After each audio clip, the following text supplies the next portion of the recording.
Good evening. Marvin Miller again, live from Hollywood, California. Our all-star cast has gathered here on stage before a live audience. And you listeners, to present Halloween 1984, adapted from our broadcast from Ray Bradbury's The October Country. The October Country. That country where it is always turning late in the year. That country where the hills are fog and the rivers are mist. Where noons go quickly, dusks and twilights linger, and midnights stay. That country composed in the main of cellars, subcellars, coal bins, closets, attics, and pantries faced away from the sun.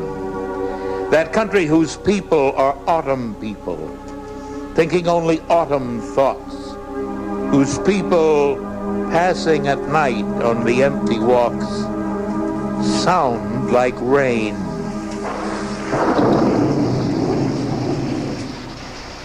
Jack and Lydia Levine are on their way up the hill to the rustic, secluded home of their friends, Arthur and Elizabeth Wilding. Arthur is head of television production at a major studio. But now, without a hit show in the last 5 years, his position at the studio is about to be taken over by one of the hot younger executives. Is a studio lawyer. He knows about the studio's plan, and he feels awkward, torn between his professional ethics and personal friendship.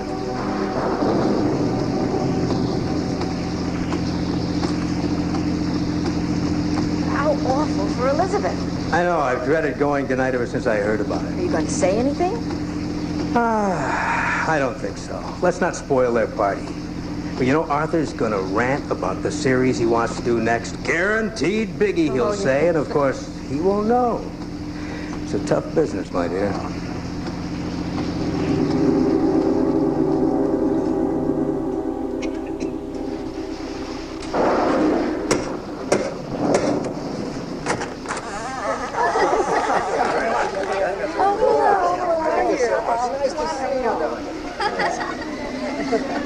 Well, will you look at this? Oh, hello, Lydia! Arthur. Oh, well, there, be careful of my makeup. A geisha. What a clever costume, Lydia. Elizabeth, you look like Glinda, the Good Witch of the North. And Toto, too. Hello, Jack. Happy Halloween, Arthur. Come on inside. I'm sure you know everybody. Sheldon, Faye, this is Jack and Lydia. Oh, hello. Oh, yes. Boy, we're having a time, and we have the classic horror film showing on the left over there. Fun and games to the right.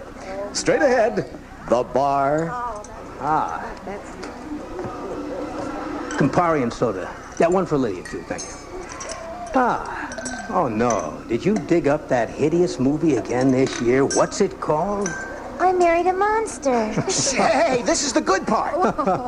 The one I'm thinking of didn't have any good parts.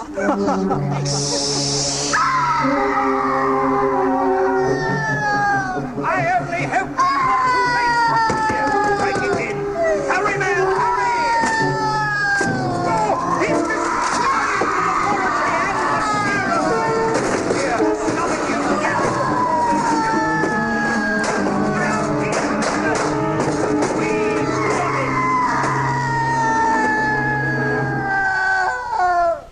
Quick, shut it off!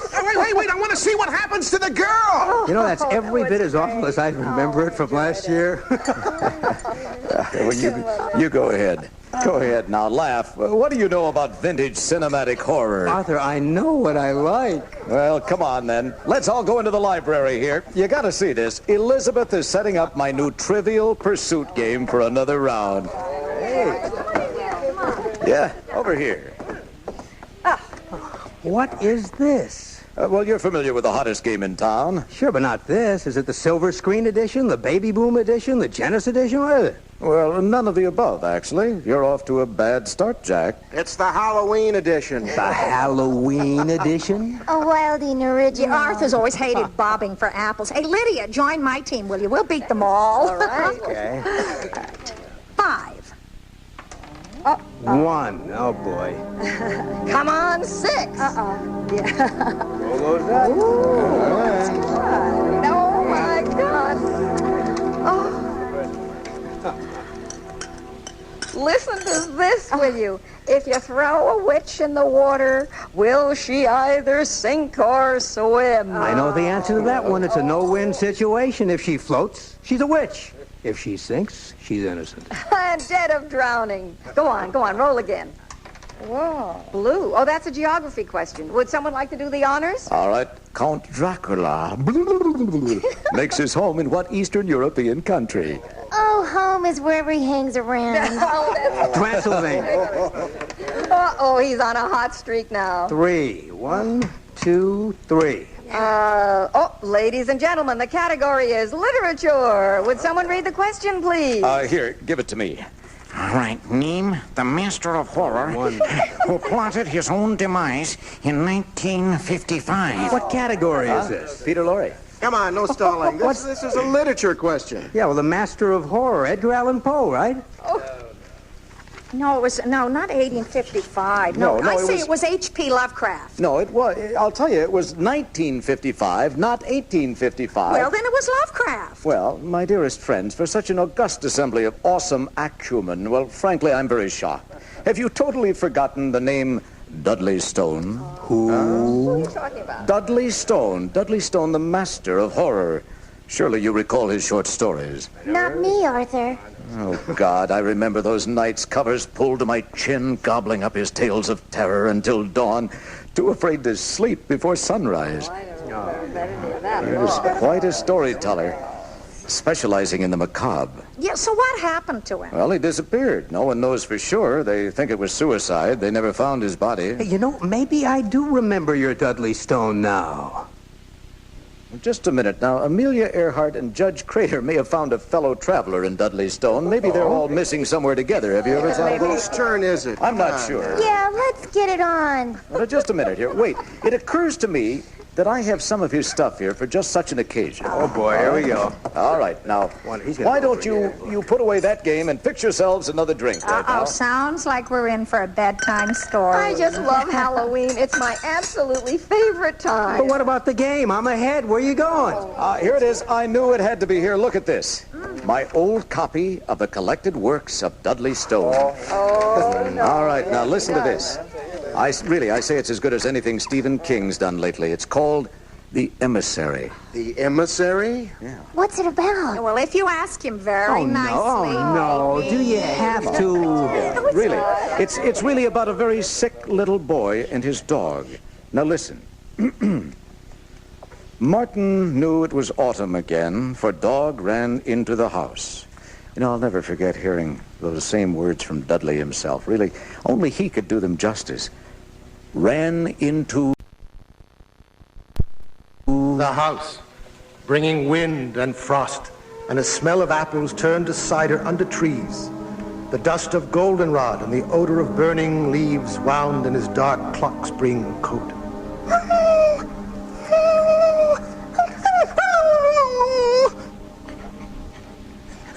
Here, dog.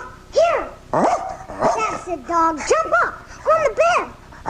Good boy. Good boy. What's outside, dog? Cold today, huh?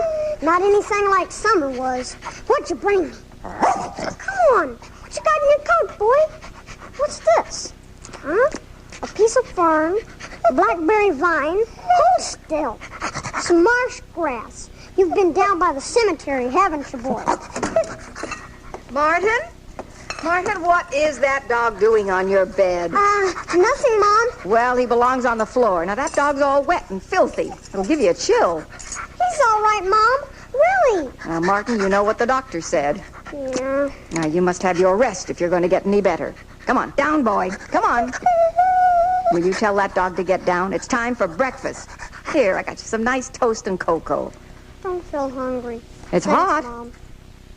Did you bring anything for Dog? Martin, that dog eats just fine. I'm more concerned about you. Okay, Mom. I just don't feel like eating right now. You know, Dog is causing more trouble. Oh, Dog, you're bad. Well, it's true. He dug another hole in Miss Tarkin's flower bed. Well, maybe he's helping her look for something. Look for something. That's the 4th hole he's dug for her in 4 weeks. She said, if he won't start behaving, she'll make us tie him up or keep him in the house. No, you wouldn't do that, would you, Mom? Might have to. But if you did that, well, I won't know what's happening outside. What are you talking about? You know Dog tells me everything. Well, there's... Look, he's left dirty paw prints all over your covers, so I guess he's telling you that today's a bath day. Now, come on, eat your breakfast. Lying there, Martin found Autumn, as on the old days before sickness bleached him white on his bed. 10 dozen times a day he was gifted with sunflower seeds, cinderpath, milkweed, horse chestnut, and full-frame smell of pumpkin. Through the loomings of the universe, Dog shuttled, the design hid in his pelt. But he knew without asking where Dog had rattled down hills, where autumn lay in cereal crispness, where children lay in funeral pyres, in rustling heaps, the leaf-buried but watchful dead, as Dog and the world blew by. Through stubbled fields, over glitters of Ravine Creek, down marble spread of cemetery yard, into woods, in the great season of spices and rare incense. Now Martin ran through his emissary, around, about, and home. Martin, are you awake? Yeah, Mom. Look. Now, darling, you must put the light out and get your sleep. But Mom, look. I've written a message on a piece of tin. Can I put it on Dog's collar? What's it say, dear? My owner is Martin Smith, 8 years old, sick at home. Visitors welcome. I need some way to put it on Dog's collar. Oh, of course, dear. Now, we'll do something about it tomorrow morning. The doctor says you must get your rest. Turning out the light now. Good night, dear.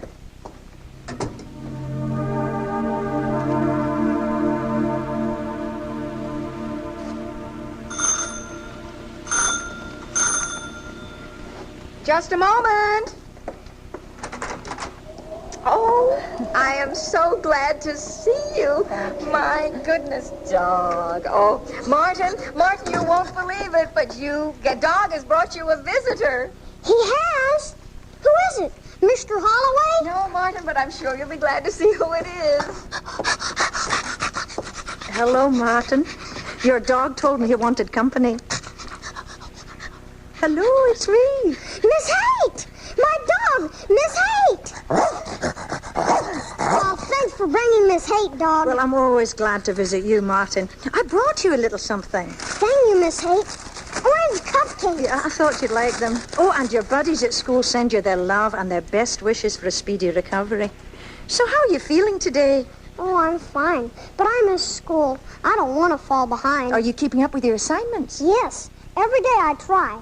Mom helps me. Oh, then you won't fall behind. But I don't want you to worry about it. You're a bright student.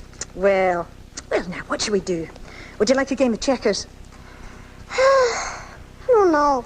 Could we maybe just talk? Well, sure, Martin. What would you like to talk about? Today? All right. But I'm not sure what you mean by today. Just what things are like outside today. It's October, and I haven't been able to go outside and play since June 15th. And if it weren't for my dog, I would never know what's happening outside. Oh, poor Martin. Oh, it must be rough to be stuck inside when the rest of the world's going by outside. Well, now, it won't always be that way, I promise. What about today?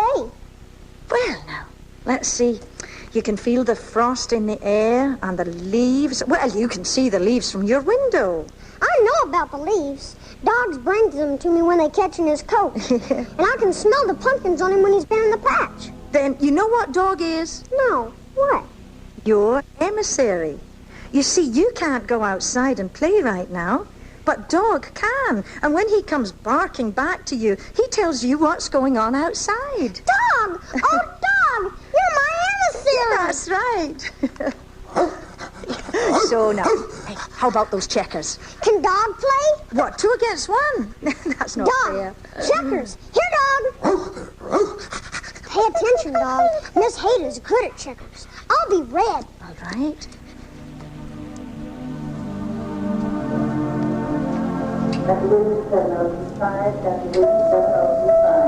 How is he? Well, Doctor, he seems happier. You're doing everything you possibly can, I'm sure.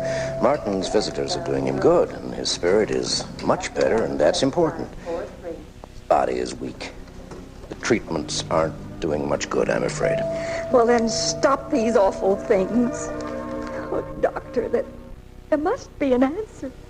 Why me? I don't know what to do for him. His tests aren't telling us much, I'm afraid, but then medicine still has much to learn. You are doing everything you possibly can. And all you can do is to make him comfortable. If we stop the treatments, he may never recover. Oh, no. Just make him feel loved every hour, every minute, every second you're with him.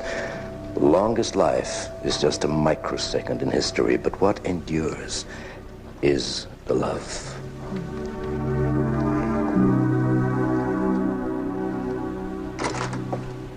Hello? Martin, are you awake? Oh, hi, Miss Haight. Come in. I did my reading this morning about Gettysburg and President Lincoln, and after lunch I did arithmetic. Oh, that's good, Martin. Oh, we all miss you at school. Every day someone asks me when you're coming back. I wish tomorrow. Well, what else did you do today? Well, Dog went out this morning. He must have ran through Mr. McGinney's cornfield. Tassels in his coat. And he crossed over the creek in the ravine and ran through the cemetery again. How do you know he was in the cemetery?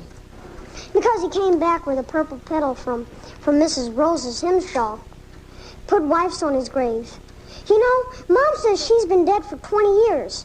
But every week, Mr. Hemshaws goes to the cemetery and puts roses there. Well, I guess he loved her very much. Yeah, and I love Dog. If he ever died, I'd put roses on his grave. I'm sure you would. Miss Haight, do you love somebody? What? Well, yes, Martin, as a matter of fact, I do. Who? You, for one. And I do have a fiancé. And I love him, too, very much.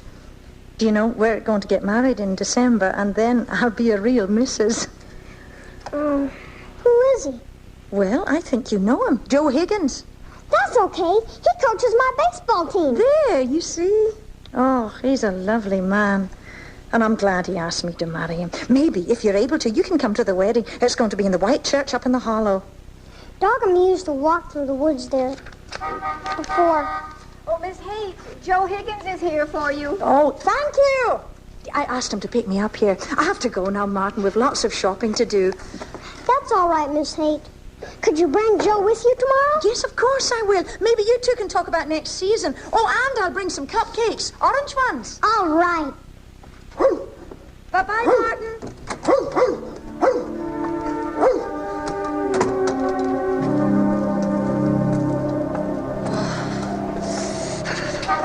Hi, hon. We got to get going. Stores will close in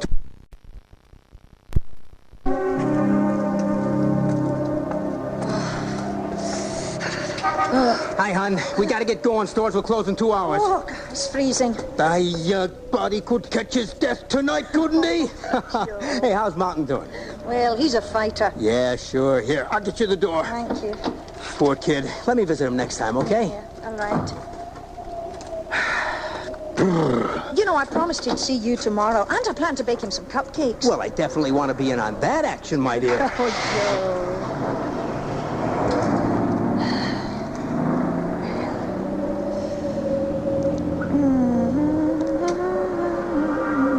What do you say we hit Mason's first, honey? Yeah, then Mrs. Silverman's shop. Fine.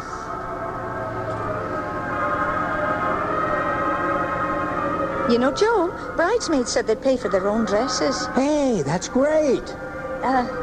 Joe. Huh? Are you really going to have one of those icky bachelor parties?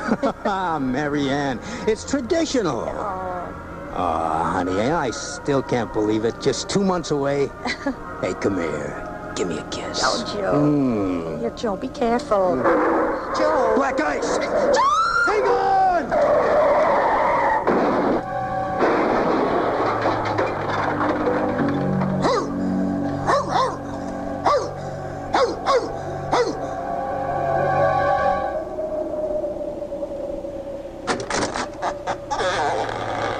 Martin? Honey? Has Miss Haight come? Miss Haight? No, Martin. She's not coming. Honey, your teacher was in an accident. She and Joe were driving along Powder Ridge Road last night. And nobody knows what happened, but... No cupcakes, dog. Is she okay? Martin, she died before they got her to the hospital. Joe Higgins is all right, though. They say it's a miracle he's still alive. Mom, what do they do in the graveyard, near the ground? Do they just lay there? Lie there. Lie there. Is that all they do? Doesn't sound like much fun. Oh, honey, all of those people, they're dead. Why don't they jump up and run around for once in a while? God's pretty silly. Martin.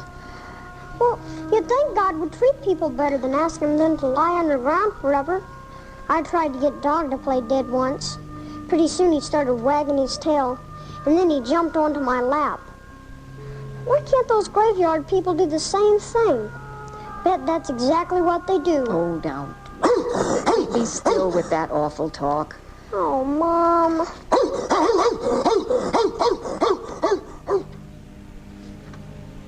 Autumn burnt the trees bare, and Dog ran still further around, fording creek, prowling graveyards, as was his custom, and back in the dusk to fire off volleys of barking that shook windows wherever he turned. In the last days of October, Dog began to act as if the wind had changed. He stood quivering on the porch below. He whined, his eyes fixed on the empty land beyond town. He brought no visitors for Martin.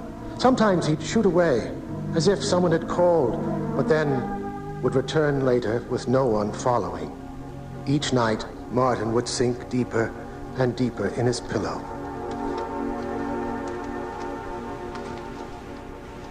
Well, people are busy, Martin. They haven't time to notice the tag Dog carries. Oh, they mean to come visit, but they forget.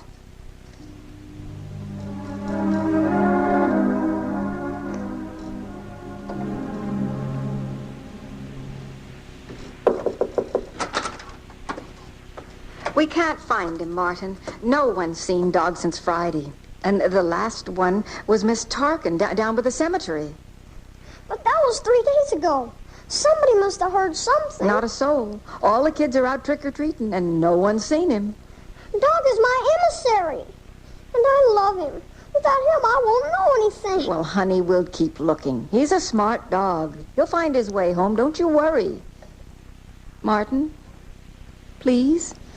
Mom, do you think he's dead? No, I hope not, but you never know. The way some people drive around these roads, all we can do is just hope for the best. I'm sorry, Martin. But I miss him. I know, dear.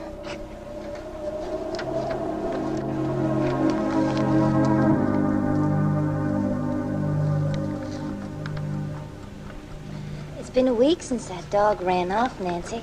Staying home another night won't find him any quicker, if he's to be found. Besides, you deserve such a good movie and a good time tonight. Go on. Martin and I'll be just fine. Oh, well, all right. We won't be late, Alma. No need to hurry. We'll be just fine. Martin. Yes, Miss Tarkin? I'll be out back. If you need me, just holler. Okay.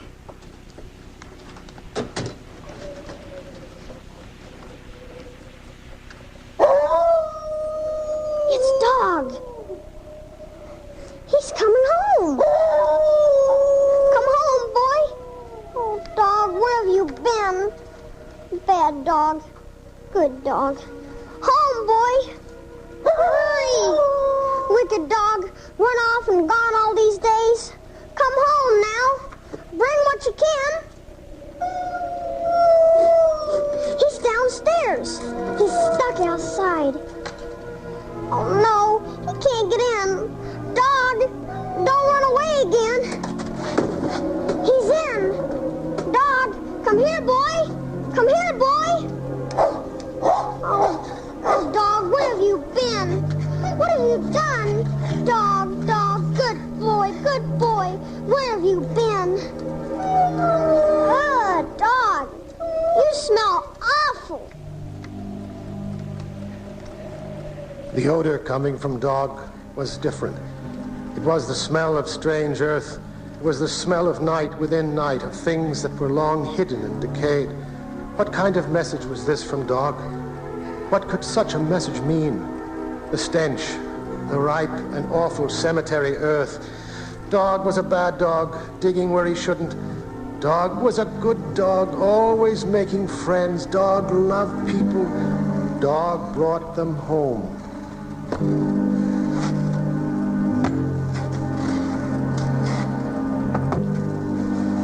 And now, moving up the dark hall stairs at intervals, came the sound of feet. One foot dragged after the other, painfully, slowly, slowly, slowly. Dog shivered. A rain of strange earth fell seething on the bed. Dog turned.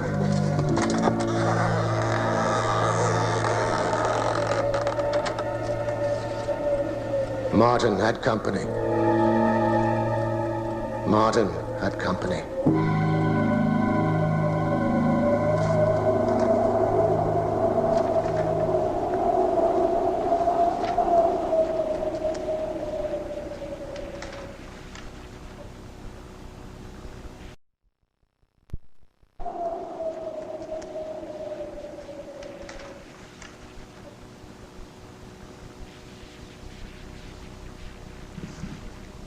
On most nights, those mysterious, unaccounted-for sounds you hear around the house are just a shifting here or a settling there, or perhaps just the pressure of the wind.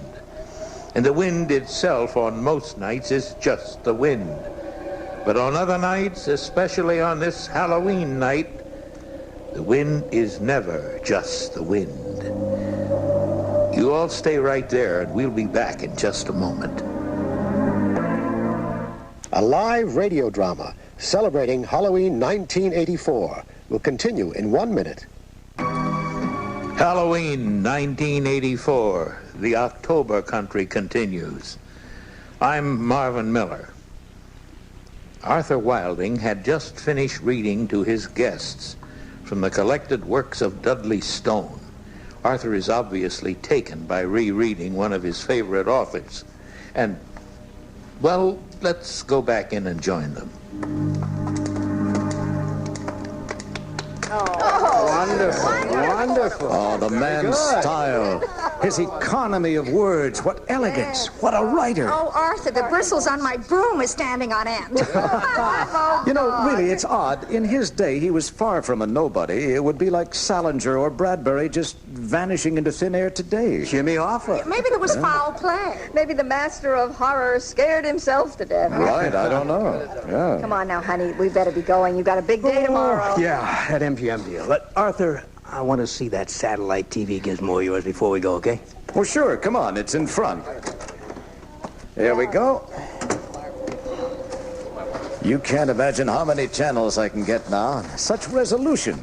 There she is, 3-meter dish, LNA. Arthur, I just want you to know our friendship means a lot to me. Oh, what is it, Jack? Well, Arthur, the studio's giving your job to Barry Melnickler. You're out. I see. Youth movement, huh? Those fools. Arthur, you didn't hear it from me, okay? I've got a project that'll turn this town upside down. Arthur, I'm really sorry about A this. monster idea. It'll make more money than those idiots ever dreamed of. I know, of You course. sure? But Lydia and I have got to get going. It's late, Arthur. I suppose Belton is behind this, that worm. Arthur, come on. Something will come up. You know that in time. I don't believe it. Well, Elizabeth, I guess we'll see you Saturday at Mary's. Well, this was fun. Thanks, old man. All right, okay, Jack. Don't let the goblins get you. Good. Good night. Good night, Arthur. Good night, everybody. Elizabeth? Thank you for coming. Good night. Good Thanks night, again, everybody. Good night, all. See you soon.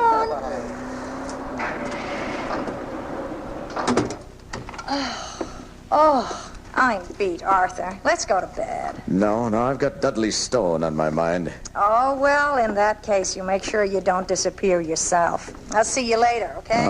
Okay. Those conglomerated idiots. Those craven scum. 20 years and now nothing. Just like that. My God, so much for loyalty. Now what do I do? What do I do? Dudley Stone. That's it. Dudley Stone, the master of horror. Do him like, where's that book? Do him like a Hitchcock. The master of horror. And a little cognac.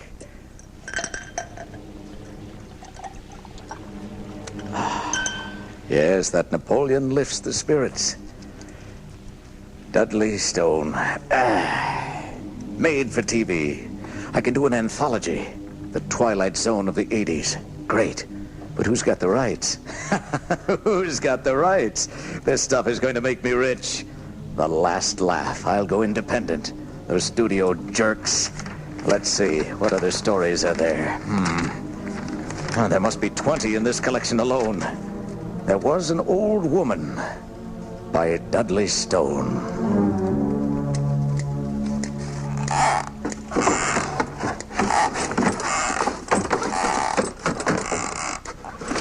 2, Pearl 2. What in the world? Land sakes, how dare you, young man, without so much as a rap on the door to nothing. Who do you think you are? Get that box out of here. Listen, you could just skit, too. I got tatting and knitting to do, and no, never mind about tall, dark gentlemen with fangled ideas, either. Oh, now you made me lose count. How am I supposed to make myself a comforter with the likes of you gawking at me? It'll be getting mighty chilly soon, and it ain't fitting for a lady with rice paper bones to be setting in this drafty house without warming herself.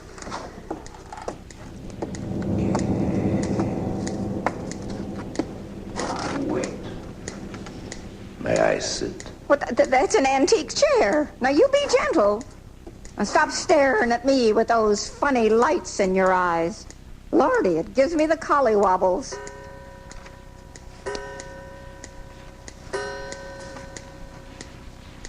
Tildy, it's time. Well, by the look of that box, you ain't come from a laundry. I don't like this, I don't like you, and I don't like your wooden box. Now, you can just take your hoodlum friends outside with you.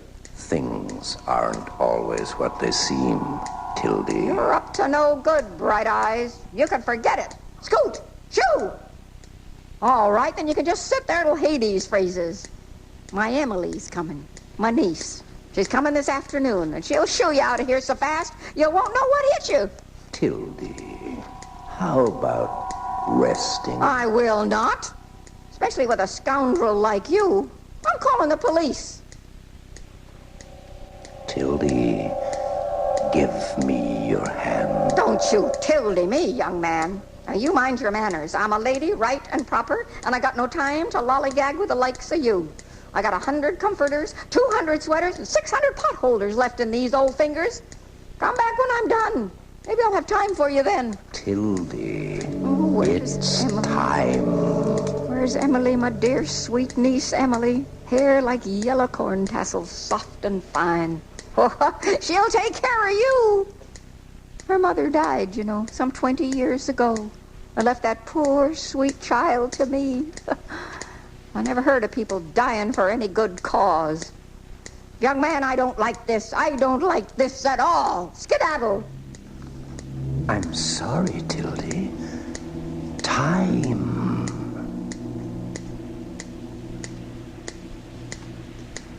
Tildy. Tildy. You're such a beauty. You look like your mama when she was your age. Why won't you settle down? Papa, is that you? Papa. Oh, Papa, I like laughing and playing and singing. I'm not the marrying kind. I got no time to settle down and grow old and wait for him to plant me in some parson's field. Tildy, we all grow old someday. But death is ridiculous, Papa. It run off with Mama when we needed her most, remember? Now, you call that sensible? Tildy, what can we do? Death comes. Eventually. Fight! Strike it below the belt. Don't believe in death. Ignore it. Rage! Can't be done, Tildy.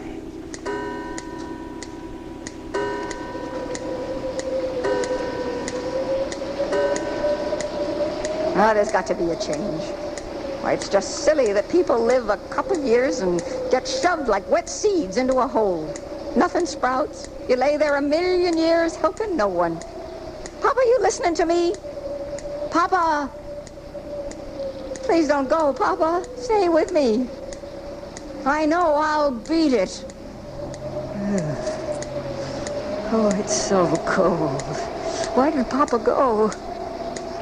Drat, where's my sweet Emily? Emily? Death's done her wrong. Her mother went and died. And oh, I do love that child. Raised her like my own. Oh, young man, are you still here? Yes, Tildy. I'm here. I'm with you. I've traveled with you for a long time. I've watched you chase off the men, turn away from the world. You need not resist death. It's natural. Natural as being born. You can't run away from it. Young man, if you think you could talk me into that silly old box, you're off your trestle. Lay your hands on me and I'll give you what for. Tildy, enjoy it.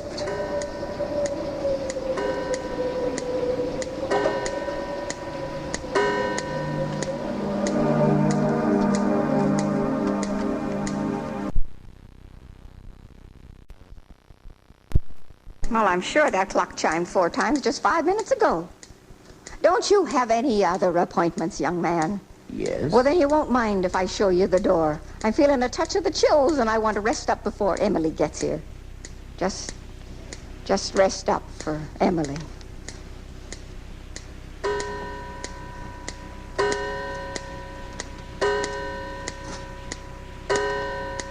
There it goes again. I'm going to get that fixed when Emily gets here. Well, you give up. You'll never convince me. I'm mule stubborn.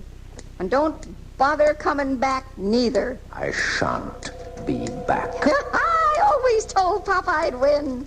Oh, I'll knit for the next 100 years. Take that old box with you, too. Scoot!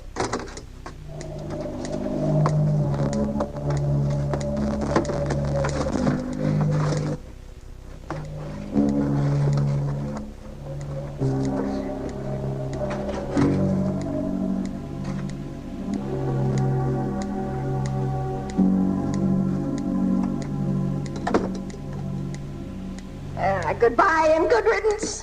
Darn fool man with his maggoty-brained ideas. Oh, look. Here comes Emily. Well, it's about time. Lord, she looks pale. Wonder what's worrying her. Poor girl. Well, I think I'll make a pot of tea and fix some toast.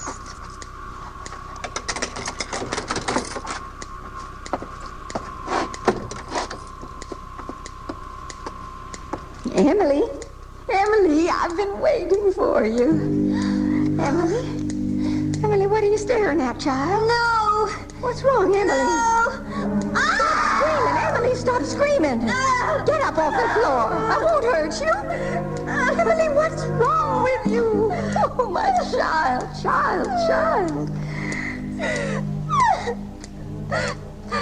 And Tildy, I'm so sorry I wasn't here with you. You always said you'd never or die. What are you talking about, child? I'm here. Take my hand. Sweetheart, I'm here. You're dead.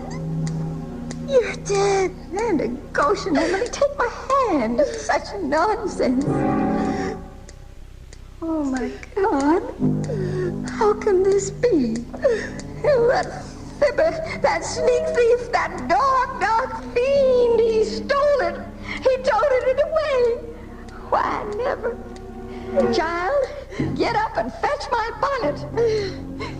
Are you a ghost? Certainly not. Seems a young man came calling today and he stole my body.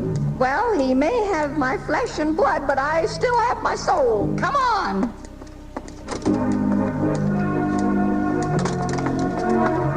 Funny, I can't hear you walking. Well, what are you going to do? Oh, I'm going to get my body back. The nerve of that young man.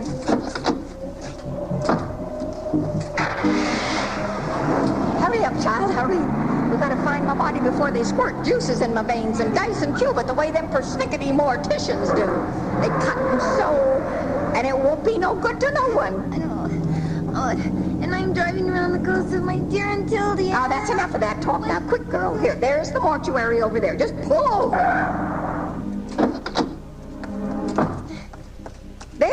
There's the box. By the hearse. There are the men. My body's in that box. Come on. Aunt Tildy, wait! Hey, you! That's my body in there! I wouldn't know about that, ma'am. Please, step aside. This thing is heavy. Sure, I'll have you know that I weigh about as much as a goose-down pillow. Lady, I could care less. Just get out of the way, please. Don't! And you be careful.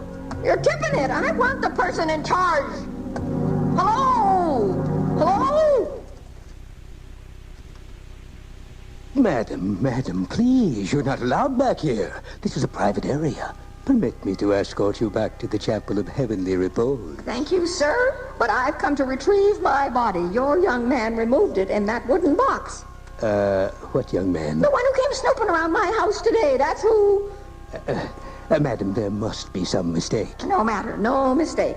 This is no place for my body, and I don't want me here. I want me home cooking, fixing a ham for Sunday dinner, and I've got sweaters to knit, friends to feed, and clocks to fix.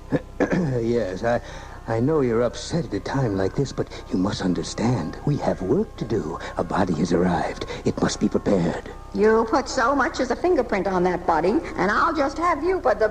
Please, madam. George, please escort this woman to the chapel. I'm not leaving this room until I get my body back. Now, that's my body. Can anybody see? Look, it's my body, and I'll stay if I want to. Oh, I'm sorry. Your twin sister. Identical. No wonder you're all upset. Please, it would be much better if you returned to the chapel, madam. Listen here, you stupid ghoul. That's not my sister. That's me. It's me. No, things like this just don't happen. George, she's hysterical. I can't work under these circumstances, George. Come on, lady, let's go. It's too late anyway. Get your hands off me, you brute. Here. Now, what is going on, George? Madam, may I help you? I am the funeral director. You may return my body, thank you. I am a maiden lady, sir. My moles, my birthmarks, scars, and all other bric-a-brac are mine, and you, including the turn of my ankle, they're all a secret. I don't want him prying and probing and cutting and hurting it in any way. And this one's got me on his table, like a pigeon ready to be drawn and stuffed. Please, madam, calm yourself. I'll see that we attend to your loved one with the utmost care. No, you don't understand. You're about to commit malpractice. This is highly irregular. Malpractice? Mr. O'Donnell, madam, please excuse me. I've never. This woman she could put us out of business doing things like this.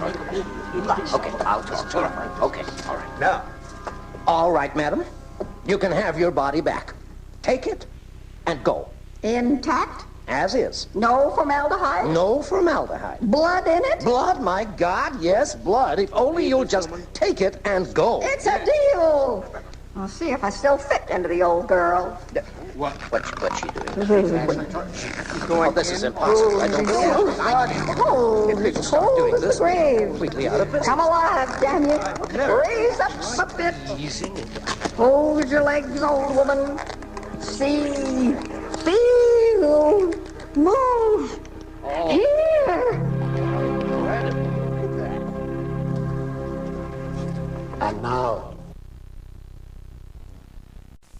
course, with the remark. Not bad sewing for a man. Not bad at all.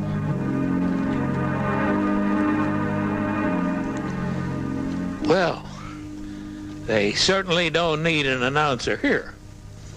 You all might want to take a moment to poke the fire or puff up the sofa pillows. You are listening to the Halloween 1984 live radio broadcast from Hollywood, California.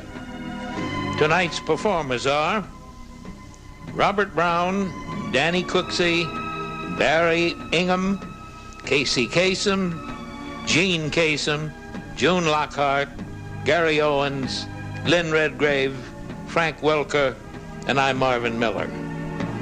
Our story tonight is based on the book The October Country by Ray Bradbury, and this broadcast will benefit the U.S. Committee for UNICEF and the United Nations Children's Fund. Now let's go back to the Wilding house.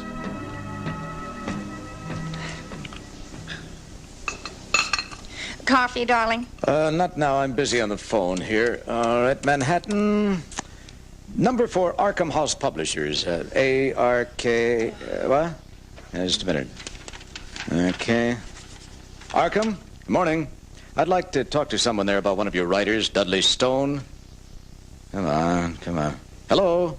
Yes, my name is Arthur Wilding. I'm calling from Hollywood. I'm an independent film producer. Yeah, I'd like to know about Dudley Stone's work.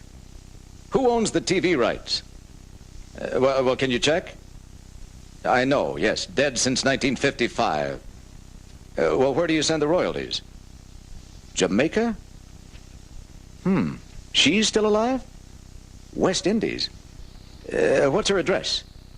Do you have a phone number? Oh, all right, thank you. Well? Well, they handle publishing rights only. His widow gets the money, and she lives outside Ocho Rios. There's no phone. It's the same place they lived when he was alive. So? Well, so if I'm going to acquire film adaptation rights, then I'm going to have to ask her. Okay, let me try another call here. Let's see.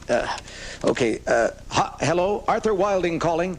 Yeah, I need a flight to Montego Bay. This afternoon. Arthur? 2 seats. We'll take them, yes. Wilding, Mr. and Mrs. At the airport? All right. Yeah, okay, thanks. Thanks very much for your help. Put it on my account. Get packed.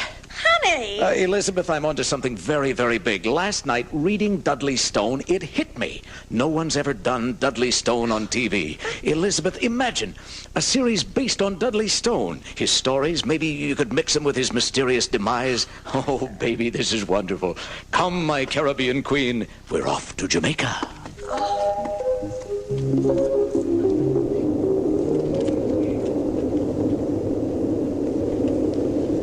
Well, what if she turns you down? Well, I'll tell you, it's kind of strange. We may be on some wild goose chase shopping for rights from Stone's widow, but there may be an even bigger story, like what kind of craziness drove him to kill himself.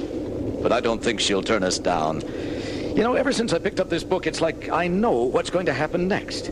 I'm following a script with a happy ending. A winner. It's intuition. Okay, so tell me why the stewardess is looking so upset. Sir, please put up your tray, and your seat should be in an upright position also.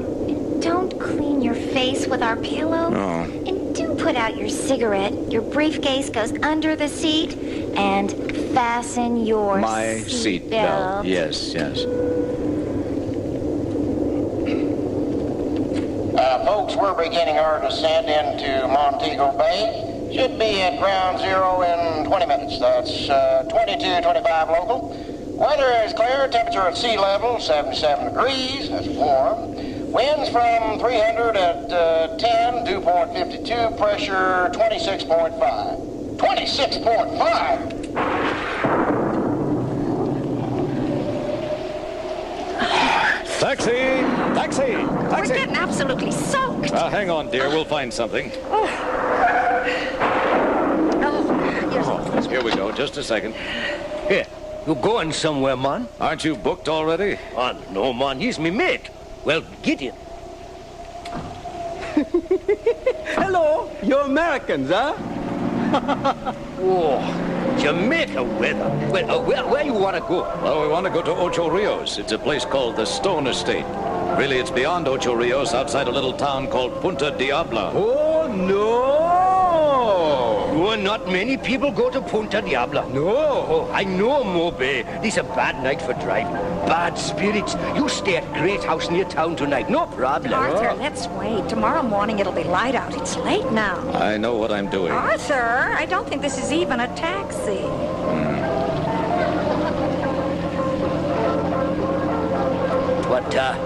Hey, what business you got in Punta Diabla, man? Well, that's no business of yours. Hey, man, don't you go sneaky on me. I beg your pardon. Okay, my cab, my business, man.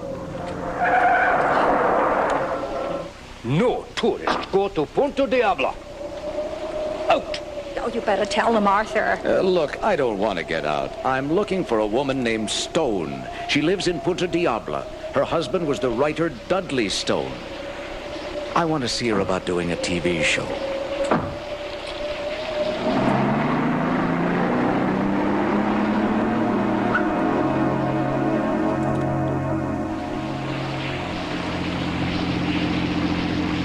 What if she don't want to be found? We go to Punta Diablo for nothing. Nothing good come from beyond Ocho Dios. Now, come on. Now, don't talk foolishly. You're scaring my wife. Darling. I don't make up nothing, lady. You're going to an evil place on El Dia de Muerte. El Dia de Muerte. The Day of the Dead. Well, it sounds quaint. Arthur, don't be so rude. Well, it's superstitious rubbish is what it is. A celebration to honor ancestors turns into some Jamaican voodoo. Let him go on. It's terrific atmosphere, and maybe I could use it in a story. It's a good thing I brought my cassette recorder. Oh, Arthur, I'm tired. I'm sticky. We've been traveling all day. Arthur, can't we stop somewhere for the night? And that is not all there is to it, man. In this place, the dead don't sleep easy. I seen it myself. They rise from the grave, man. What? What? On El Dia de Muerte. Yeah. The gravestones are covered with ribbons and colored tissue. The gravestone burns with many candlelights. They cover all the graves with flowers, yellow. The color of the demon's eyes. Red. Like a blood, man. Yeah, at the cemetery with bread and wine, and they sell little sugar skulls. Sounds like a good old-fashioned wake for the tourists. Eat, drink, and be merry, for tomorrow we may be ancestors ourselves. No, man. They don't eat the food or drink the wine. It's for the dead. If the dead go without their reward, man, you join the dead. Oh, superstitious nonsense. Oh, this is great stuff. No, man. It's true. I have seen the mummies, man. Down below, there's a room that is filled with bones stacked like firewood. Look out there. You want us to join the ancestors before we reach Punta Diabla? It's the demons. The dead. The dead are with us tonight. Oh, Punta Diabla sounds like the ideal vacation spot. When in Jamaica, take in the colorful Dia de Muerte festival. Maybe we'll have a chance to meet the remains of your Mr. Stone. Tell me, did you see the marker for a man named Dudley Stone? I don't go back there. No need. Just tell us anything that might help us find his widow. Good Lord, this is like driving on Mulholland. Oh, hey, time to turn back. Yes, turn them back now. Oh, you must believe me. Tonight, the ghosts walk and the demons rule. I seen them. What have you seen? The mummies. Go on. In the graveyard at Punta Diabla. A hellhole lining along each wall are the mummies. I counted all of them. That's right, man. 115. The catacombs. And along each wall, they wait. They wait in a long line. Some wait forever, man. Wait for what? Wait for space in the grave. Space? In Punta Diabla, there's only one cemetery. Some families can't afford the money. We are poor Jamaicans. And until the money is paid, the dead must stand and wait their turn in the catacombs. And when a family can pay, the dead one is buried properly. Oh, my God. Don't listen, sweetheart. They can't be serious. Either that or it's another Dudley Stone story. To think Some, the skin is like parchment stretched as if to dry from bone to bone. Dried, shrunken. The screaming, silent screams. Rigor mortis pulls the jaw open. Oh, thank you, Dr. Wilder. Yes. You know, there might be something to this, or they're sounding more like Dudley Stone all the time. Hands clawing at their bosoms, screaming, their jaws wide, tongues out. You can tell they know they're dead. And there is one woman who is different from the others. That's right, man. The one who is the most horrible one of them all. And this woman, they thought she was dead, but she was only unconscious. Sleeping like death. And they buried her quick so the heat wouldn't rot her. But after a year, her sisters paid no more rent, so they dug her up and they found her hands were clawing her coffin lid. She must have woke up in the box, man. Tried to scratch the lid off her coffin. She tried to pry the nails from her casket.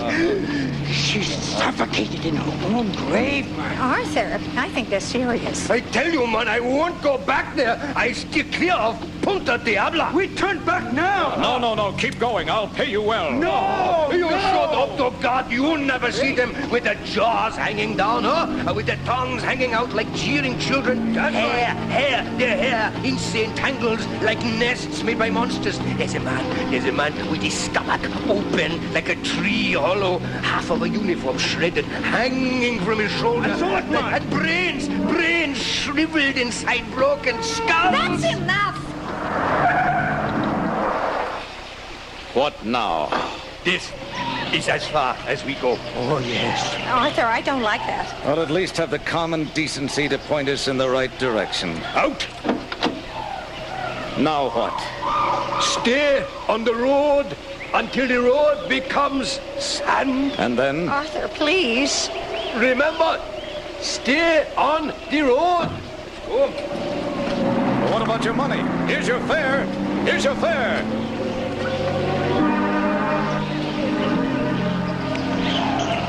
I don't know about any of you listeners, but I certainly wouldn't be standing where the Wildings are right now. Not after the warning our cab drivers tried to pass on. Oop. That was a bad choice of words. We'll be right back.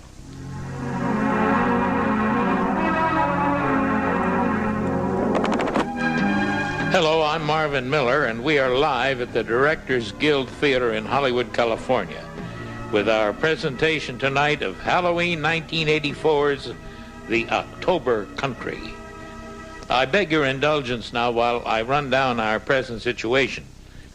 Arthur Wilding has dragged his wife Elizabeth along on his search for the widow of Dudley Stone, a mystery writer who disappeared as mysteriously as his own stories. The search has taken them to Punta Diablo on the island of Jamaica, where our friends are now stranded in the dark beside a dirt road. Well, we found the beach, and the road's turning to sand. So? Well, this must be Punta Diablo, if that crazy cab driver's right. Stone's widow must live around here somewhere. Oh, you've lost your mind. It's the middle of the night. We're running around a jungle somewhere in the Caribbean looking for someone who might not exist and trying to avoid a graveyard. It's dark, and I'm tired, I'm wet, and I'm hungry. Is this adventure still going according to your script? Because if it is, I'd like to go fast forward to the hotel room. I want to go home. Well, at least it stopped raining. And the clouds are letting a little moonlight through. Here we go. Oh, look. Somebody's standing on the beach. Where? There. Look. Quite still. Like a tall tree. Oh, honey, let's go back. No way. Just a minute. I'll ask him for help. No, Arthur, do be careful. Remember what the cab driver said? No, it's probably just a fisherman. Oh, Mummy's place of black arts. Oh, my God. Please be a fisherman, please. He's moving towards us now. Hey, hold on there! Sorry to bother you. We're looking for Punta Diablo. Looking for me, I'll bet. And you found me. I'm Marley's ghost. Hello. Stone's the name. Dudley Stone. What? Dudley Stone? Alive? In the pink. Now, relax, my good man. Glad I found you two after they let you off. Our friends in the car told me I'd find you here, if I wanted to. Well, you mean... Those were your friends? Well, locals do look out for each other, you know. Awful weather, isn't it? I suppose you're here to ask the big question, aren't you? Oh, dear, we better get you two into the house. You're looking a little green under the gills. Yes. Now, Lena has supper on the way and plenty of beer to revive your flagging spirits. No, well, thank you. Yes. Lena, my darling, look, we've got visitors. Hi, Arthur Wilding. This is my wife, Elizabeth. Yeah, how do you do? Oh, come inside. Come inside. Sit down. You must be exhausted. Thanks. But why have you sought us out at this hour? Well, I guess I really got a bit carried away. I got caught up in the mystery of the Master of Horror. Actually, it began with Trivial Pursuit, really, and I guess the pursuit ran away with me. You see, I'm a film producer and television.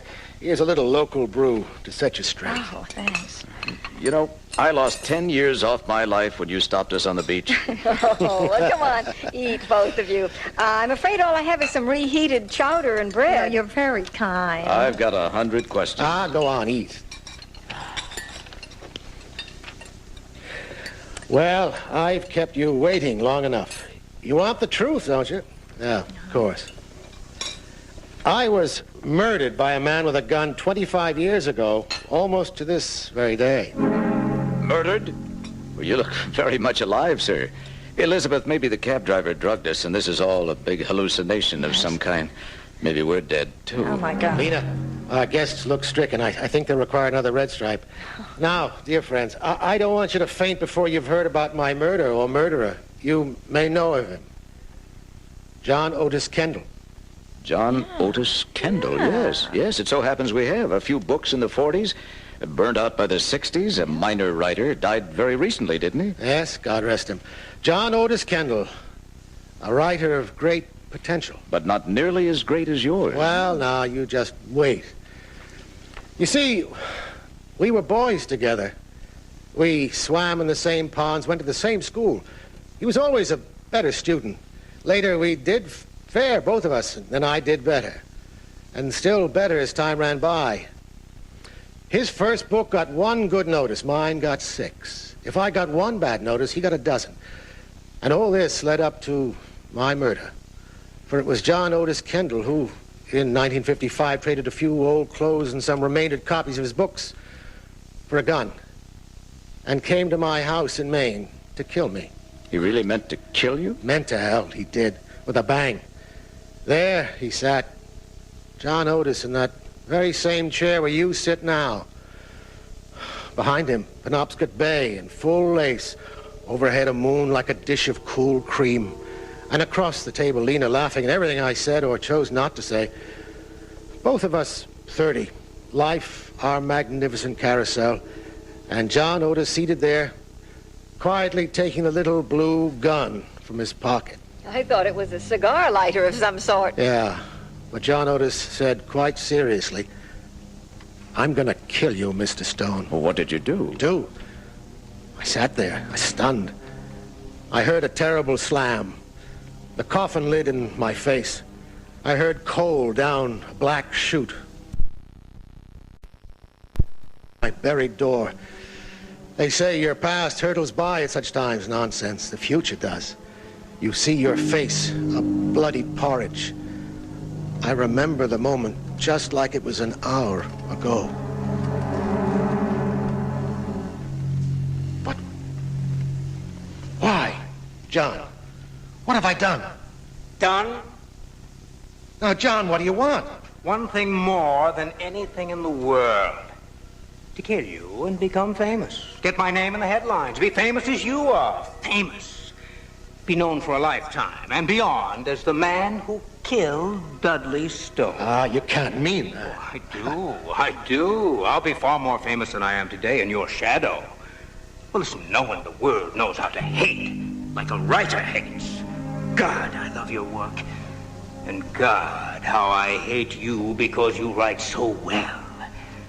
I'll cut you off before you reach your prime. John, do you hate me that much? Because I've been lucky and you not. Yes, damn it! All right, John, all right. If you want me dead, I'll be dead. Would you like for me to Never write again? I'd like nothing better. Get ready to die. All right then, John. I'll never write again.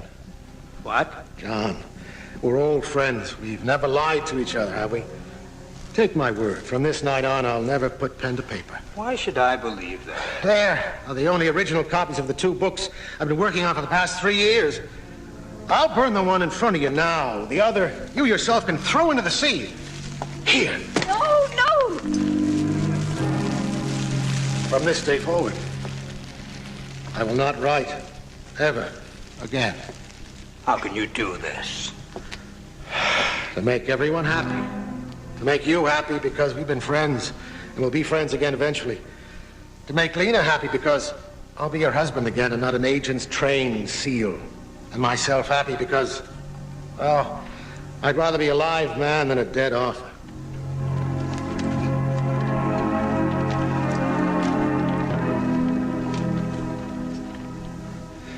John Otis left with my final novel. And that night, I walked by the shore, taking deep breaths and feeling my arms and legs like a child walking, and wading in the surf, crying like a child. You honored your promise? Well, what would you have done in a similar position? Well, look at it this way. John Otis did me a favor. He didn't kill me. Do you really understand how grateful I was that he had let me live when he had it in his hand to annihilate me forever? But surely without your work, life was over. Oh, no. It was all rolling to a boil in me. John Otis simply spooned the froth off the top so I could see the brew. It was very clear, fidgeting with words on paper, experiencing vast depressions of heart and soul, watching the greedy critics graft me up, chart me down, slice me up like a sausage, eat me at midnight breakfast. Work of the worst sort. I was ready to fling the pack. My trigger was set. Really, how was that? He helped me to get out when the going was good. You see, down deep, I knew the 2 books John Otis destroyed, wow, they were very bad. I knew what none of my critics knew, that I was headed nowhere but down. Yes. Those books would have killed me deader than Kendall possibly could. It was a lovely funeral. I looked, as they say, natural. His next book, critics cried, would have been it, a masterpiece. And now, I wanted to live. I changed my name and ran for mayor. I won. Sheriff, town librarian, sewage disposal official. I shook a lot of hands. I saw a lot of life, did a lot of things. We've lived every way there is to live, with our eyes, our noses, our mouths, with our ears and our hands. We've been 3 times around the world. I even delivered our baby son, who's grown and married now by himself. We've done and done again, and now, you know, the delightful death of Dudley Stone. To death.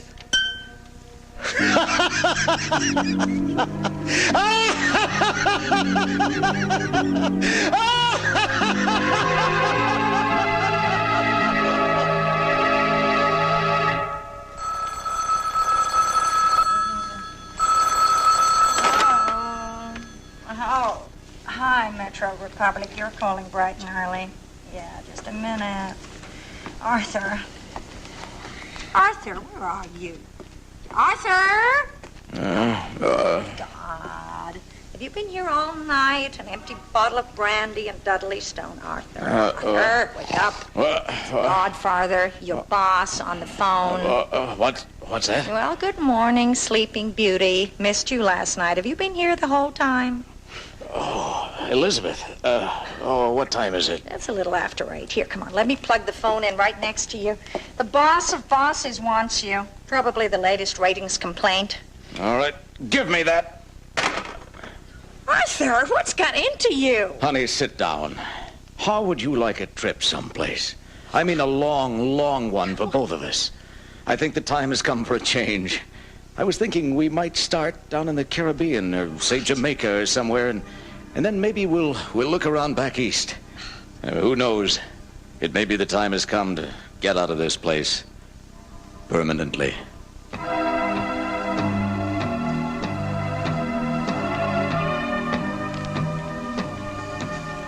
We'll be back with the close of our program in just a moment.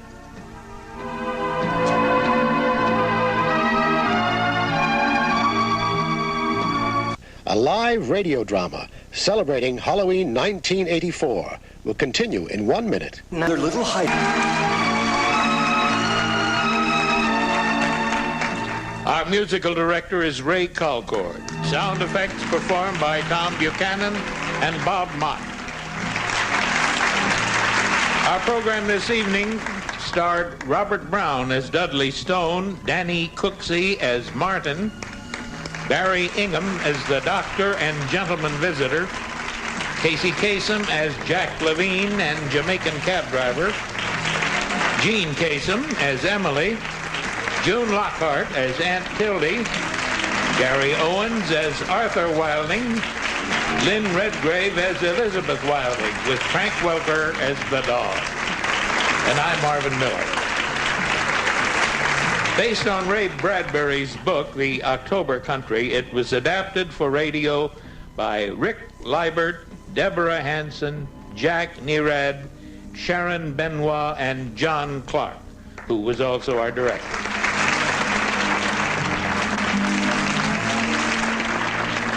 The October Country was produced by Jeff Sudikoff, Johnny Biggs, and Matt Tombers, in coordination with the United States Committee for UNICEF.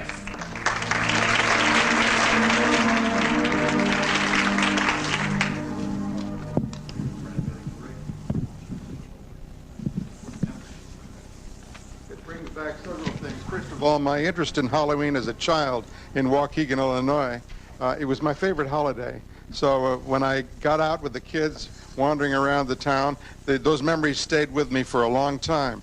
And then later, when I was 19 years old, radio really came into my life. I heard the early broadcasts of Norman Corwin and always wanted to grow up and be part of the radio experience. So a night like tonight is very important to me because of these influences and the part that a man like Norman Corwin played in my life. Let's go back to Halloween during that period. Tonight, people are staying home being chilled by listening to your stories. How did you spend Halloween night as a kid? The same way everyone else did. In fact, it's still true. Up until this year, tonight, I would have been out tricking and treating. And when people want me to lecture on Halloween, I say, no, that's ridiculous. I want to be with my children. And a couple of years ago, when my daughters were grown, they kicked the habit for 1 year. And they came back the next year and said, Daddy, we want to do it again because we miss it. So I went out with them again. You are one of the great storytellers of the world. What are the storytellers that influenced you? Oh, Edgar Allan Poe, of course. And when I was a child, my Aunt Neva gave me my first book of Edgar Allan Poe stories. And then later in my life, H.G. Wells and Jules Verne, and on all the way up to George Bernard Shaw. Now, many authors use characters from their real life. Any characters you recall tonight that were pulled from your life? Oh, that boy in bed is me, of course. And the dog is my dog. But thank God no one came from the graveyard to visit me. And I was in Mexico, and the experiences I had there with the mummies of Guanajuato caused another part of the story. And then being a writer, seeing the sort of life other writers live influenced the third story. Aunt Tildy was a colorful character. Is she one of yours? No, she's a totally made-up character. I like to go to the typewriter and word associate and see what happens. So sometimes you take a character like that and begin to write, and then all of a sudden there's the end of the story. But there have to be moments as you face that white paper when nothing's going on. How do you... Never has happened like that.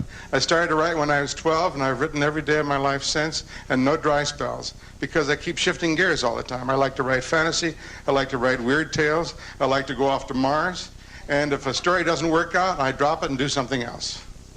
Well, you certainly have given us chills and thrills for many, many years, and I want to thank you for the chills and thrills tonight and for the thrills to come.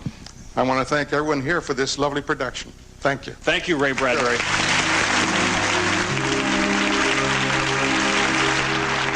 And I want to thank our invited audience tonight, and of course, all of you listening at home. The entire production tonight was directed by John Clark. I'm Eric Boardman. Good night.